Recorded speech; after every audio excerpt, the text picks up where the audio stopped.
walk you through how to enter your data into the spreadsheet to calculate the Shannon Diversity Index. The step one is I'm just going to focus on the animals observed section and the plants observed section, which is in the Biodiversity Data tab in the worksheet. I've already filled in my data for each row, so I put the photo number and then the brief description of what that animal looked like. And in total, I saw 3 different animals and 3 different plants.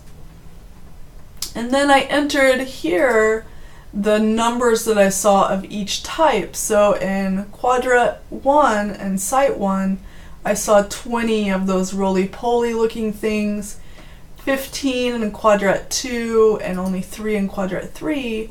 And then at site 2, I didn't actually see any of those. So I just put a 0 all the way across for each quadrant. I also saw a ladybug in site 1, quadrant 1, and then a lot more in site 2, 1 in quadrant 1, 2 in quadrant 2, and 3 in quadrant 3. And I also saw some red centipedes, and again I've filled in those values. Here for the plants observed, I had actually quite a bit of grass at my site. Rather than trying to count individuals, I just estimated the number of grass blades that I saw. So here in site 1, quadrant 1, I just estimated to have around 2,500 blades of grass, 1,500 in quadrant 2, and 3,000 in site 1, quadrant 3. In site 2, I had quite a bit more grass, and so again, I was just estimating those values there. So once you have all of your plants listed and the counts for each quadrant all the way across, again, if you don't see a particular type or species, that's okay, just put a 0 there. You're going to go to the Shannon Index tab, click on that, and you'll come to a page that basically should copy and paste over things that you entered from the Biodiversity Data tab. So you'll see that my photos and there's descriptions are already entered here.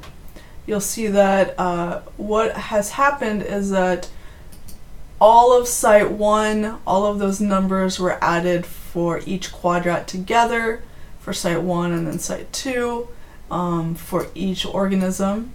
Okay. And then you'll notice that I have some errors that I actually have to clean up. So what we're going to do is go to the error, that pound number, and just delete it. Okay.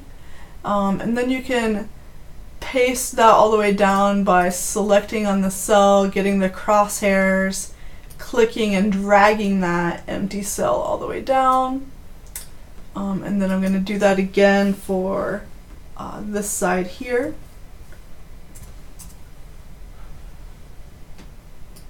Okay, just copy that all the way down.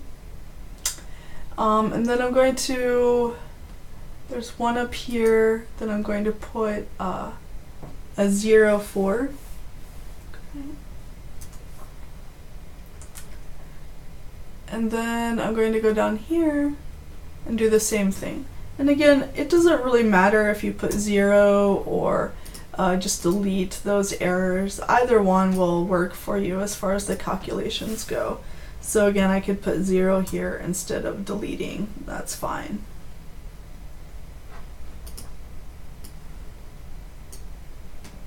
Alright, so now what we're going to do is, now that those errors have been corrected, you should see that you have a value calculated for you for the Shannon Index for both site 1 and site 2 for the animal counts and for the plant counts. So you have these